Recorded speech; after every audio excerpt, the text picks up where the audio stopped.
आज मैं supreme court के दो जजमेंट का उल्लेख कर रहा हूँ। पूरा वीडियो देखिएगा तो आप लोग को अपने आप समझ में आएगा।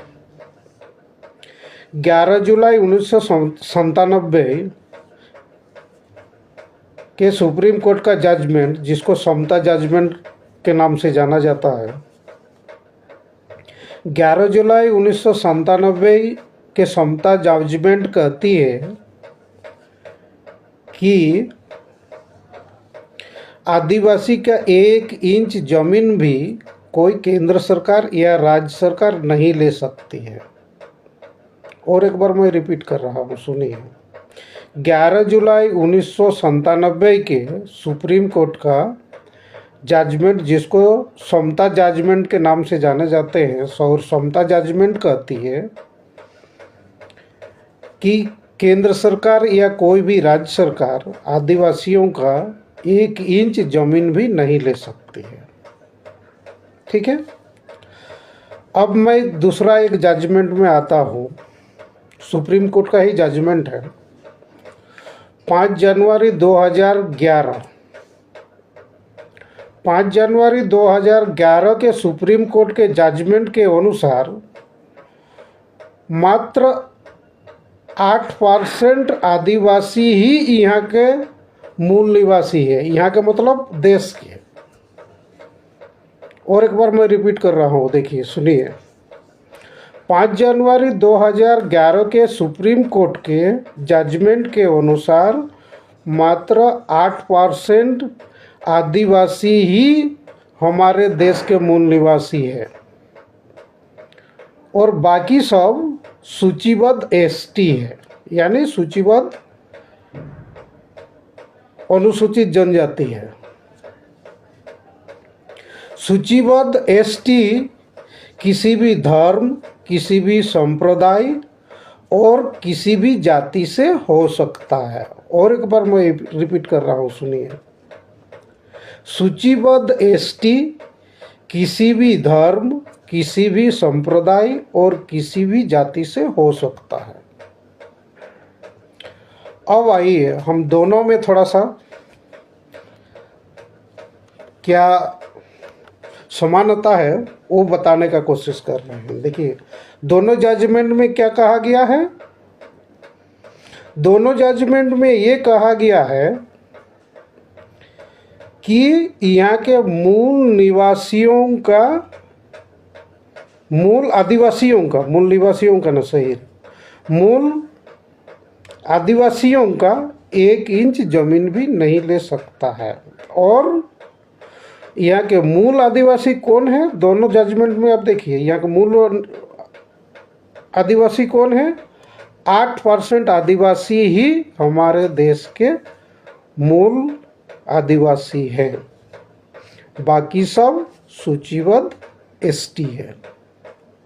और सूचीबद्ध एसटी किसी भी धर्म, किसी भी संप्रदाय और किसी भी जाति का हो सकता है।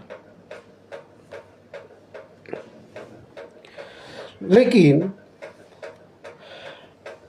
8% मूल आदिवासी कौन है, इसका कोई उल्लेख नहीं है।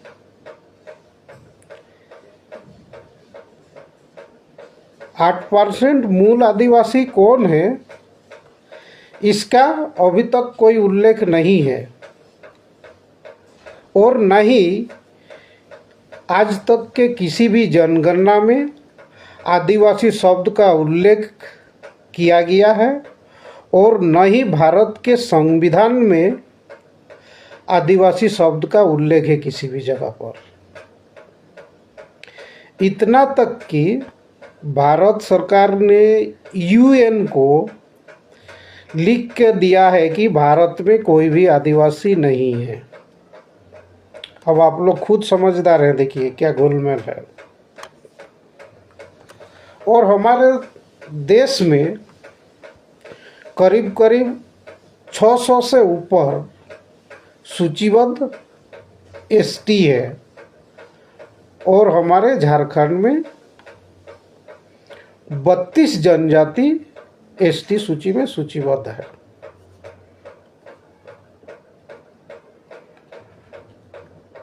और इधर पूरा क्या नारा लगाया जा रहा है, एक तीर एक कमान आदिवासी एक समान। कहाँ आदिवासी अब एक समान है भैया? अब तो आदिवासी ही नहीं है, मूल आदिवासी तो कुल जो सूचीबद्ध एसटी है उसका 8% को ही मूल आदिवासी मान रहा है सरकार। और ये 8% मूल आदिवासी कौन है, इसका कोई अभी तक उल्लेख नहीं है। तो कहाँ हुआ एक तीर एक समान, एक तीर एक कमान आदिवासी एक समान? आप लोग का आदिवासी नेता लोग कोई कोई भाषण में कहते हैं कि हमें सुप्रीम कोर्ट ने अधिकार दिया है, हमारा 1 इंच जमीन भी नहीं ले सकता है सरकार। लेकिन आप मूल आदिवासी है कि नहीं है ये कौन तय करेगा? और ये आपके पास क्या प्रूफ है? और इस कमजोरी का आप लोग काहे नहीं पकड़ते हैं? पूरे देश में अभी तक 26% से ऊपर या 27-28% मान के चलिए सूचीबद्ध एसटी है हमारे पूरा देश में, जिसमें से 600 से ऊपर जनजाति है। और दोनों जजमेंट में आपको 5 जनवरी 2011 की जजमेंट में क्या कह रहा है, 8% आदिवासी ही हमारे देश के मूल निवासी है। अगर मान लीजिए 26% ही हम मान के चलते हैं टोटल सूचीबद्ध एसटी है, तो बाकी 18% क्या है? और ये 8% जो जिसको सरकार मान रही है कि 8% ही आदिवासी हमारे देश के मूल निवासी है, तो ये 8% मूल आदिवासी कौन कौन जात या कौन कौन संप्रदाय या कौन कौन धर्म या कौन लोग हैं? सभी तो नहीं हो सकते हैं। कल भी परसों भी या कई अभी जो आंदोलन चल रही है इसमें भी कई मैंने आदिवासी नेताओं का भाषण में सुना, ये भी सुना एक तीर एक कमान आदिवासी एक समान। ये भी सुना कि हमारा ज़मीन 1 इंच भी सरकार नहीं ले सकता है, फिर क्यों ले रहा है।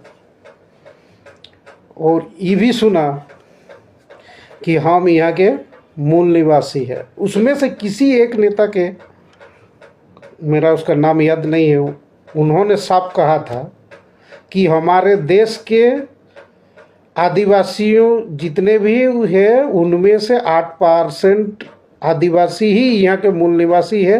एक किसी आदिवासी नेता ने कहा था। तो आप लोग ही अभी तय कीजिए कि ये 8% आदिवासी कौन है जो हमारे देश के मूल निवासी है, और आप लोग ही ये तय कीजिए कि एक तीर एक कमान आदिवासी एक समान कैसे हैं।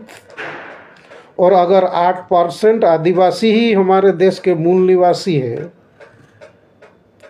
तो बाकी आदिवासी लोग क्या है?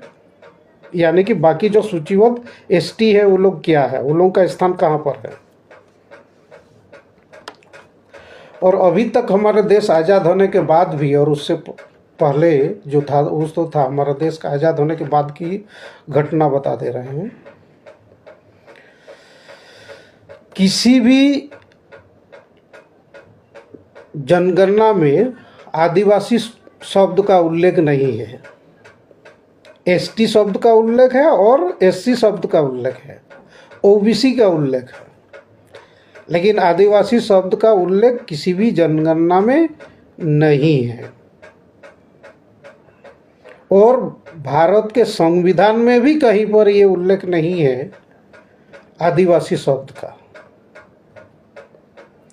ये तो एसटी शब्द 1961 में जोड़ा गया था, उससे पहले तो ये एसटी शब्द भी नहीं था। और अभी हमारे देश के वर्तमान सरकार ने यूएन को लिख के दिया है कि हमारे देश में कोई आदिवासी नहीं है। क्या मज़ेदार बात है। आज का वीडियो में इतना ही। सबको धन्यवाद। भारत का मूल निवासी केवल आदिवासी है, तो आदिवासी इसीलिए इस देश का मूल निवासी कहा गया। मैं तो नहीं बोल रहा हूं ना, माननीय सुप्रीम कोर्ट ने बोला है कि भारत का मूल निवासी केवल आदिवासी है। कौन आदिवासी? 8% ही आदिवासी जो है वही मूल निवासी है।